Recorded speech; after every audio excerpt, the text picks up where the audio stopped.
Hi అండి అందరికీ. Welcome to the Smiley Soumya blogs. ఈరోజైతే రాగి పిండి అటుకులు ఈ మంచి కాంబినేషన్లో 10 నిమిషాల్లో చేసుకునే టిఫిన్ రెసిపీ.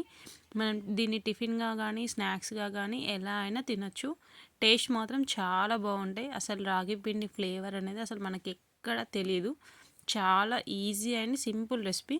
దానికోసం అయితే నేను క్యారెట్ బీట్రూట్ గ్రేట్ చేసుకుంటున్నాను. ఇలానైతే నేను మిక్సీలో వేసుకున్నాను. దీన్నైతే నేను చాలా హెల్తీగా ప్రిపేర్ చేస్తున్నాను. దీంట్లో మనకు ఒక 1 స్పూన్ ఆయిల్ కూడా పట్టదండి. మనకి ఇక్కడనైతే క్యారెట్ బీట్రూట్ నేనైతే ఒక కప్పు అటుకులు అనేటివి కడిగితే ఆ వాటర్తోనే అది మంచిగా నానిపోయింది. ఒక 1 మినిట్ నానాక ఇలా మనం అటుకులన్నిటిని మెత్తగా స్మాష్ చేసుకోవాలి. దీనికి ఇంతే క్వాంటిటీ అన్నట్టు ఏం లేదండి. ఆ అటుకులలో వాటరే మనకు సరిపోతాయి. ఇందులోనే మనం రాగి పిండి యాడ్ చేసుకోవాలి. రాగి పిండి, క్యారెట్ తురుము, బీట్రూట్ తురుము, సన్నగా తరిగిన ఆనియన్స్, సన్నగా తరిగిన పచ్చిమిర్చి, కొంచెం ఒక 1/2 స్పూను జీలకర్ర, 1 స్పూను సాల్ట్, సన్నగా తరిగిన కరివేపాకు, కొత్తిమీర.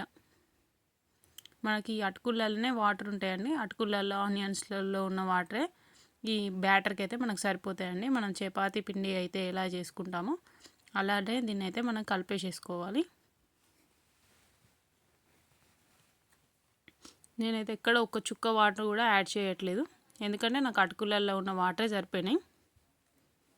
దీంట్లో అటుకులు వేసినందుకేమో మేబీ అసలు రాగిపిండి ఫ్లేవర్ అనేది తెలియకుండా పోయింది. దీంట్లోనే మళ్ళీ మనం బీట్రూట్ తురుము, క్యారెట్ తురుము వేసుకున్నాం కదండి, చాలా టేస్టీగా ఉంది. ఇలా మనం ముద్దగా చేసుకున్న వెంబడే నానబెట్టాల్సిన అవసరం లేదు.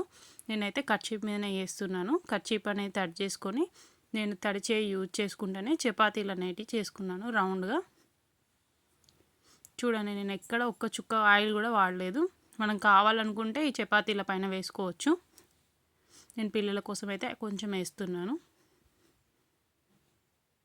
ఇది రాగి పిండి అని మనం చెప్తేనే తెలుస్తుంది తప్ప లేకుండానైతే తెలియదండి. టేస్ట్ అయితే ఇక్కడ తెలియదు. మనం వేడివేడిగా ఉన్నప్పుడు మాత్రమే దీన్ని తినేసేయాలి. దీనికి పచ్చడి కాంబినేషన్ అంటే పెరుగు అయితే సరిపోతుందండి. ఇంట్లో ఏదైనా పచ్చడి ఉంటే దాన్ని కూడా యాడ్ చేసుకొని తినచ్చు. ఇందులోనే మనం పచ్చిమిర్చి తరుగు వేసాం కాబట్టి మనకైతే పచ్చడి అయితే అవసరం అనేది ఉండదు. ఇదే స్పైసీగా ఉంటుంది. ఇది మనకు పిండి అంటుకుంటూ ఉంటుంది. కొంచెం కొంచెం వాటర్ తడి అనేది పెట్టుకుంటూ మనం కొంచెం మందంగా అన్నా పల్చగా అన్నా ప్రెస్ చేసుకొని కర్చీప్ సాయంతోనే మనం ప్యాన్ పైన వేసేసుకుంటే మనకైతే చాలా ఒక 10 మినిట్స్ అయితే అవుతుందండి. ఒక 5 మినిట్స్, 10 మినిట్స్ అయితే కాదు, 5 మినిట్స్ అయితే కుక్ అవుతుంది ఒక చపాతి.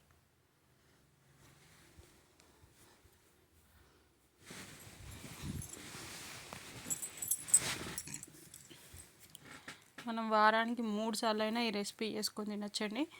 పిల్లలకు డైరెక్ట్ క్యారెట్ అయినా బీట్రూట్ అయినా రాగి పిండి అయినా కూడా తినరు వాళ్ళు. ఈ మెథడ్లో మనం యూజ్ చేసుకొని మనం పిల్లలకైతే పెట్టేసేస్తే వాళ్ళకి తెలియకుండానే తినేసేస్తారు. ఇది మన కలర్ కూడా పింక్ కలర్ కనబడుతుంది. రాగి పిండి కలర్ బ్లాక్ అయితే కనబడదు, ఎందుకంటే ఇందులో బీట్రూట్ యాడ్ చేసాం కాబట్టి. ఇందులో బీట్రూట్ క్యారెట్ వేసాం కాబట్టి ఈ చపాతీ ఏంటి అంటే స్వీట్నెస్ ఇస్తుంది. స్వీట్గా స్పైసీగా ఉంటుంది, చాలా బాగుంటుంది టేస్ట్. ఖచ్చితంగా అందరు ట్రై చేయండి.